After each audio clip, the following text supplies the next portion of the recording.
Juan Luis nació en la ciudad de Medellín, Antioquia, estudió en el Colegio San José de Medellín, de La Salle, hizo posteriormente el posgrado en la Universidad Pontificia Bolivariana.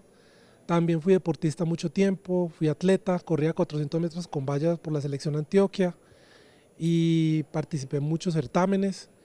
Posteriormente, antes de terminar el internado eh, de medicina, yo entré a estudiar medicina en la Bolivariana y me fui para Estados Unidos, perdón, para Canadá, exiliado porque pues mi mamá es Piedad Córdoba y tuvimos muchas amenazas en ese entonces y mis hermanos y yo nos fuimos para Canadá en el año 2001 y me quedé en el exterior estudiando. Allá estuve en la Universidad de McGill en Canadá unos años aprendiendo a hacer investigación. De ahí me fui después de validar mi título como médico para Monte Sinai en Nueva York a hacer psiquiatría general. Posteriormente me fui para la Universidad de Yale, donde hice psiquiatría de niños. En el transcurso de ese tiempo me casé con mi actual esposa, Paula Andrea Echeverry Palma, que también es médica y estudiaba en la misma universidad que yo, en la Bolivariana. En el año 2005 ella se fue para Estados Unidos y se quedó conmigo allá. Después nos fuimos para Canadá y ya después de que yo termino la especialización en Yale, nos vamos para el estado de Arkansas, donde trabajé con la Universidad de Arkansas por 4 años, primero como instructor, luego como profesor asistente, y ya en el año 2011, después de que me da una neuropatía muy grave, una enfermedad, un Guillain-Barré periférico, eh, pues hice como un par en la vida, diría yo. Yo jamás pensé volver a Colombia, menos meterme en política, debido yo creo que a la enfermedad, pues como que replanteé la esencia pues de estar vivo, de lo que uno hace en la vida, lo que decide no hacer, y tomé la decisión de darle gracias a la vida después de que me recuperé, porque eso fue muy difícil. Y una de las razones por las cuales yo creo y pienso que me metí a hacer política fue posteriormente, después de la enfermedad. Si yo no me hubiera enfermado, yo creo que yo no hubiera tomado el camino de volver a Colombia, ni de estar ahora pues en el tema de política.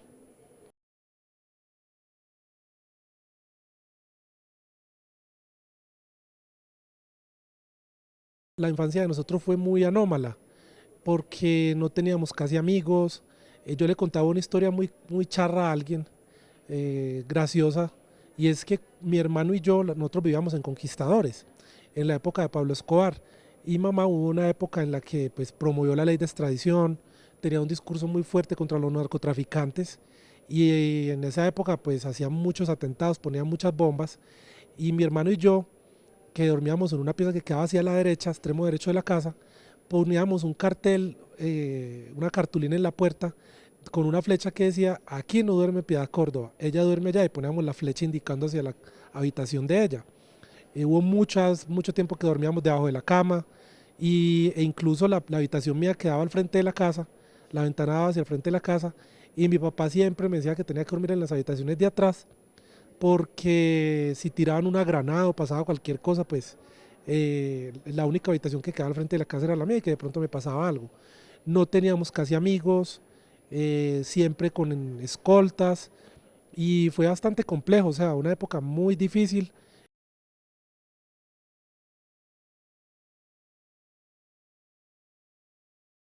Bueno, yo creo que lo de la política es un tema ya casi que espiritual, diría yo. Yo estaba de médico trabajando en la Universidad de Arkansas, médico, psiquiatra, director del programa de telemedicina y del Child Study Center, y pues psiquiatra infantil también. Empecé a hacer una maestría en salud pública, me dio la neuropatía. Eso es de esas cosas que le cambian a uno la vida antes y después, como antes de Cristo y después de Cristo. Perdí fuerza, tenía mucho dolor. Hubo un momento, pues antes de que me diagnosticaran, en el que empecé a pensar seriamente en que me iba a morir porque no sabían qué tenía. Y en un momento determinado yo le pido pues como a la vida, como al universo, que me dé la oportunidad de salir de eso, porque pues ya estaba viendo las cosas como críticas, como dice uno vulgarmente. Y hice una promesa que yo iba a tratar de ser un mejor ser humano. Y luego de que me diagnostican y empiezo a recuperarme, yo empiezo a hacer como una autoevaluación de lo que era la vida mía, de cómo podía contribuir más al bienestar pues, de la tierra o del mundo, en fin, en general. Y una de las opciones que apareció fue la política. De hecho, yo pensé mucho en irme a hacer un sabático a la India, también pensé en Médicos Sin Fronteras, y lo otro era venir a hacer política a Colombia, a ver si de pronto de esa manera podía contribuir. Y aparte de todo, pues la política siempre nos ha perseguido a nosotros, en el caso mío siempre me ha perseguido, y yo vi que era como la avestruz que esconde la cabeza debajo de la tierra, pero que pues, el tema seguía siempre muy candente, y tomé la decisión de aventurarme. La verdad fue que lo intenté en el 2014, perdí las elecciones al Senado, hicimos un buen ejercicio, me vine en mayo, no, en septiembre del 2014, del 2013 empezamos la campaña. Las elecciones terminaron en marzo, perdimos las elecciones, y para estas elecciones fue básicamente lo mismo. Yo empecé a hacer campaña en septiembre, agosto del 2017. Como yo estaba trabajando en Florida, en Estados Unidos, pues lo que hacía era 15 días trabajaba, 15 días me venía para acá, y así sucesivamente todo el tiempo. Hasta el 5 de febrero que me vine ya a quedarme ese último mes aquí. Quedamos electos y pues tocó asumir el reto. Trabajé hasta el 18 de julio del año pasado en una clínica, y ya me vine el 19 para asumir las obligaciones con el Congreso de la República.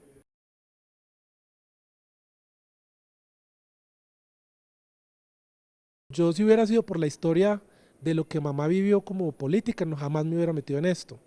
De hecho, uno lee pues, la historia política o lo que ha vivido mamá en política, y eso es casi que una historia de terror, porque han sido muchos los desaciertos, los desencuentros, la incomprensión, la persecución, y pues han sido unas épocas muy difíciles, aunque al mismo tiempo, pues yo estuve con ella mucho tiempo. Cuando era chiquito la acompañaba en sus correrías, y pues había aprendido y la había visto a ella en todo su ejercicio, y yo siempre admiré mucho el carácter y la manera en cómo ella afrontaba las cosas. Entonces, creo que es más una oportunidad pues como para, lo dije ahora, de pronto contribuir en algo al mejoramiento de las condiciones del país. Desde lo personal creo que uno cuando se mete a hacer política no gana absolutamente nada.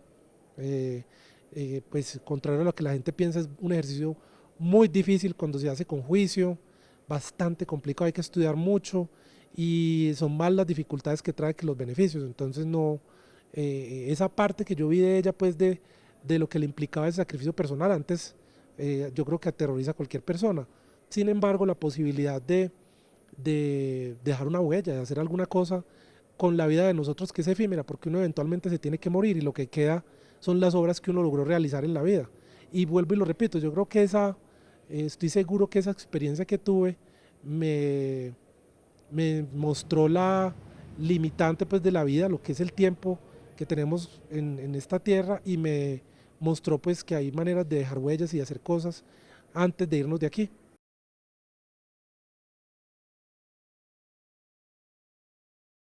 Yo creo que son épocas diferentes, épocas distintas. Las necesidades del país son diferentes. Diría yo que obviamente pues que soy hijo de ella, y hay cosas en las que nos parecemos, pero el carácter mío es mucho más mesurado, mucho más calma, de pronto porque soy psiquiatra.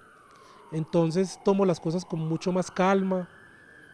Yo diría que eso hace pues que el ejercicio mío y la manera en cómo me expreso, cómo veo la vida, cómo hago las cosas, sea de pronto distinto, ¿no?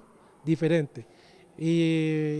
Pues y yo crecí en condiciones muy diferentes. Yo no soy mujer, las mujeres tienen muchas más dificultades para el ejercicio político, aunque hago parte de una minoría étnica, pero yo creo que en términos los tiempos son diferentes.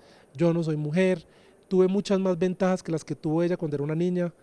Tuve un papá y una mamá pues que siempre me han apoyado en todo, y una familia que a la hora de la verdad pues ha sido un apoyo fundamental para todas las cosas que yo he hecho.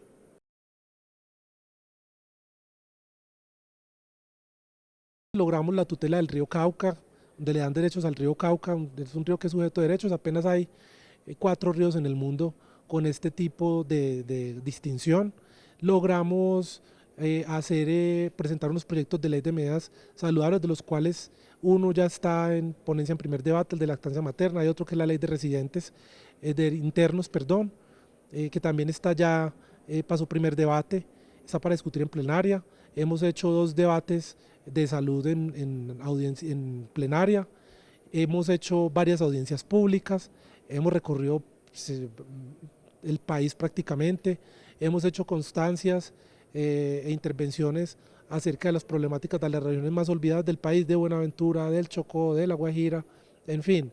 Y creo que lo más importante es que hemos logrado hacer política sin utilizar nombres ni apellidos y tampoco sustantivos y menos adjetivos.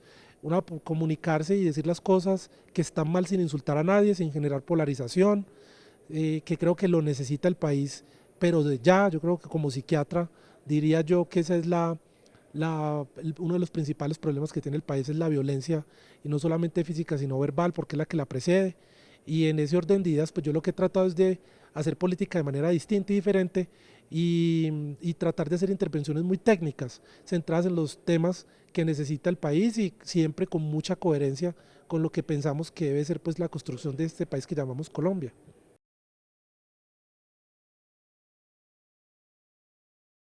Bueno, yo creo que yo voy a seguir dedicado al tema de salud. Hay una serie de cosas que yo creo y estoy convencido que no se van a solucionar en el corto plazo, y estoy muy también metido en el tema del presupuesto general de la nación. Creo que estamos pasando por una situación económica muy difícil, que hay que afrontarla de manera distinta. Estoy pendiente también de los proyectos de género, el de violencia política de la mujer, contra la mujer, que es necesario específicamente en un país donde las mujeres tienen tan poquita participación, y seguiremos metidos en las regiones que tienen pues, las mayores dificultades en el país, que usualmente están en la ruralidad y están en los extremos del país.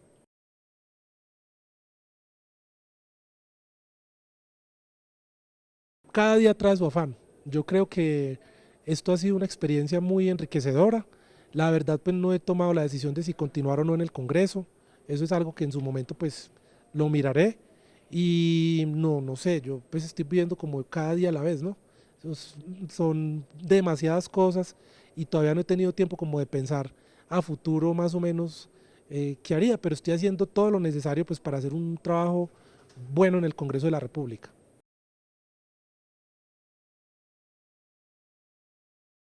No me opongo rotundamente al fracking, porque por una razón de fondo, y es que nosotros tenemos que mirar la posibilidad de la utilización de formas de energía saludables. El fracking tiene 2 cosas malucas. Primero, que es para extraer petróleo, que envía dióxido de carbono al ambiente, a la estratosfera, produce calentamiento global, genera una serie de dificultades a largo plazo que todavía la tecnología no sabe cómo la vamos a superar. Y no solamente eso, sino que el fracking implica la utilización de toneladas y toneladas y toneladas de agua, agua que necesitamos los humanos para poder sobrevivir, y que estoy totalmente convencido que es más importante el agua que el petróleo. La tecnología ya ha dado avances en la utilización de formas de energía renovables, y yo pienso y estoy convencido de que el país debe ir hacia allá. Nosotros, ¿para qué vamos a vernos inmersos en la utilización de energías que nos van a quitar mira, el recurso más importante que va a existir a futuro en unos 20 o 30 años va a ser el agua? Entonces, ¿para qué vamos a depletar nuestras reservas de agua? ¿No? Utilicemos otras formas de energía.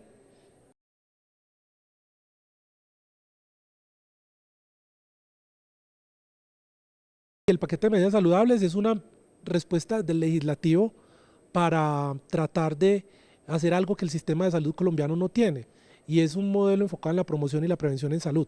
De hecho, la gran dificultad que tiene el Sistema General de Seguridad Social en Salud en Colombia tiene que ver con que no es un modelo enfocado a la promoción y la prevención en salud. Entonces, lo que uno ve es que hay clínicas de trasplante de corazón, de trasplante de todo, hasta de trasplante de cerebro habrá algún día, pero lo que tiene que ver con la promoción y prevención, que es donde se ahorra la mayor cantidad de dinero al sistema, hay intervenciones muy ínfimas, por no decirlo de otra manera. Entonces, el paquete de medidas saludables es una iniciativa del legislativo que entre otras logró el apoyo de 45 congresistas, es la primera vez que eso ocurre, para tratar de darle un enfoque de promoción y prevención al Sistema General de Seguridad Social en Salud. Entonces está el de lactancia materna. ¿Por qué? Porque aquí hay 500.000 niños por debajo de los 3 años que tienen síntomas de desnutrición, y la lactancia materna, si se hace de manera adecuada, puede ayudar a mejorar ese tipo de situaciones de malnutrición y desnutrición. Estamos hablando del etiquetado frontal, que es que las personas puedan observar de manera adecuada eh, lo que se van a comer o lo que se van a tomar. Y este tipo de medidas ayudan mucho a que la gente tome mejores decisiones con respecto a su dieta, con respecto a lo que ingieren. Está también el del impuesto al cigarrillo. ¿Por qué? Porque el impuesto que le pusieron al cigarrillo aquí dio resultados espléndidos. Se ahorra mucho dinero con la prevención del cáncer. Ya se ha visto disminución en las ratas de cáncer a nivel nacional y se han recaudado fondos. Hay que volverlo a aumentar. Primero porque es que en Colombia seguimos estando entre los países que más bajo precio tiene el cigarrillo. Y segundo, porque esto lo que le permite al sistema es evitar el cáncer, ahorrar dinero y colectar dinero para que todas las personas fumadoras, pues el día que se enfermen de cáncer, les podamos dar un tratamiento adecuado. El impuesto al azúcar. Acabamos de ver que en Singapur ya se le prohibió a todos los países con excesiva, con los productos que tienen exceso en contenido de azúcar, no puedan hacer propagandas. Hemos visto ya medidas de impuestos regulados y triplicados al azúcar en países como Estados Unidos, por ejemplo, porque ya se ha demostrado que el azúcar es un precursor de lo que nosotros llamamos en salud pública enfermedades crónicas no transmisibles, que es la obesidad, la diabetes, en fin, que de una u otra manera disminuyen la calidad de vida, aumentan los gastos en el sistema general de seguridad social en salud, y eso pues esa plata la pagamos todos ustedes, o sea, todos nosotros pagamos la plata de las personas que se enferman con diabetes, o de las personas que les da insuficiencia renal, o de las personas que les da Alzheimer o que les da cáncer, sale de la plata de todos los colombianos. Si nosotros logramos ahorrar en ese sentido, colectar más impuestos y ahorrar, pues lo que va a permitir es que tengamos una mejor prestación en calidad y en cantidad del servicio de salud a nivel nacional. Y también está el de los alimentos transgénicos, que es básicamente regular este tipo de alimentos porque no sabemos las repercusiones que puedan tener. En fin, son un paquete de medidas que están encaminadas a hacer promoción y prevención en salud.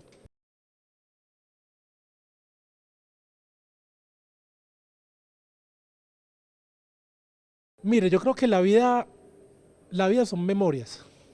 Pues, cuando uno ha estado en situaciones que le enseñan a uno la mortalidad, uno se da cuenta que lo único que uno le queda son las memorias, las vivencias que construye a través de los actos que uno hace. Y yo creo, pues en el caso personal, que lo más bacano que yo tengo son las memorias de las cosas que he hecho en el pasado, las experiencias bacanas que yo he construido, las experiencias bonitas.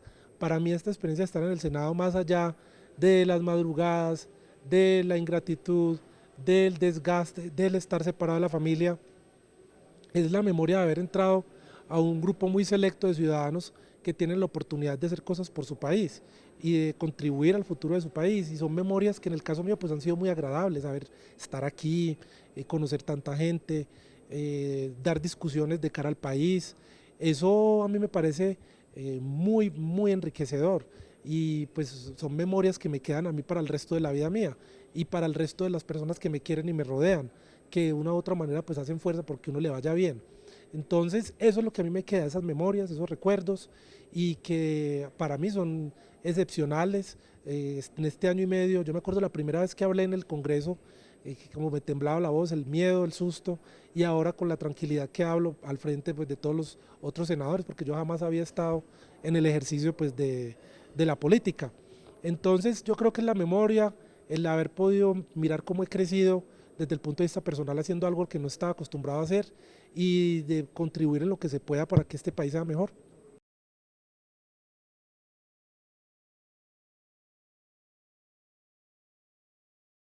Nosotros fuimos víctimas directas. De hecho, hay una anécdota muy interesante. A Piedad Mamá, pues prácticamente la condenaron públicamente, y la condenaron por las mediaciones que ella hizo en su momento con el tema de las FARC. los diálogos de paz, la liberación de las personas que estaban retenidas por ellos, secuestradas por ellos en ese momento, y por haber abierto un canal de comunicación con una organización que estaba al margen de la ley.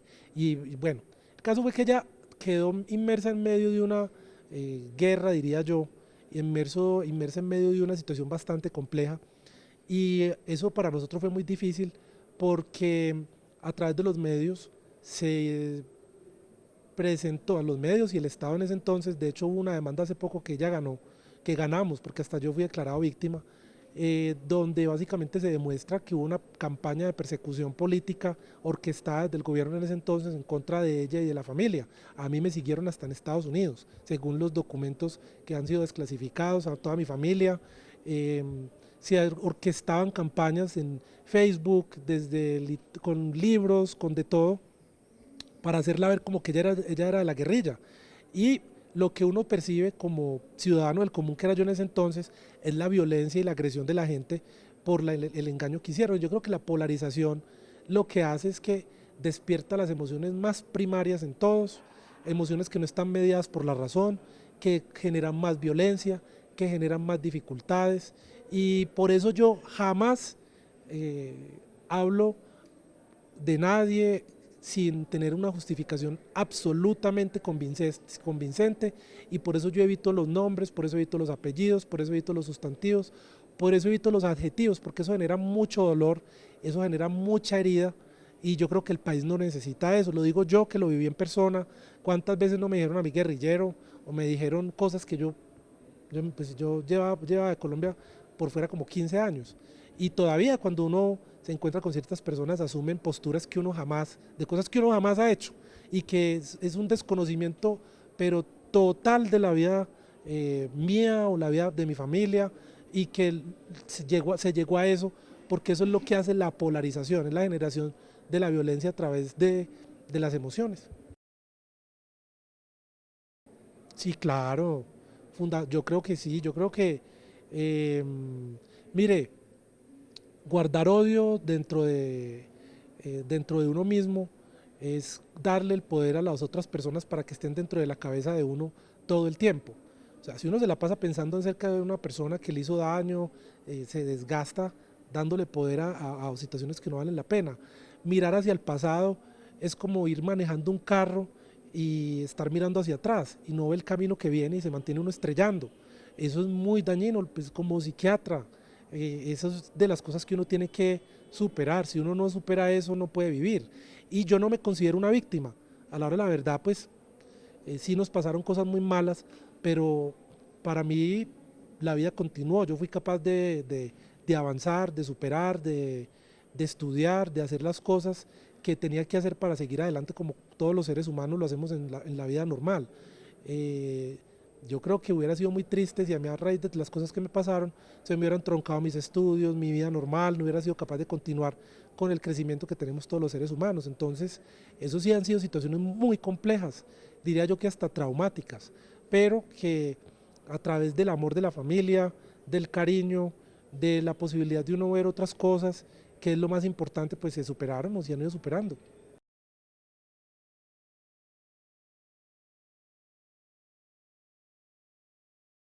Pues es básicamente la posibilidad de decir las cosas sin generar rupturas, sin generar más heridas, sin generar más división.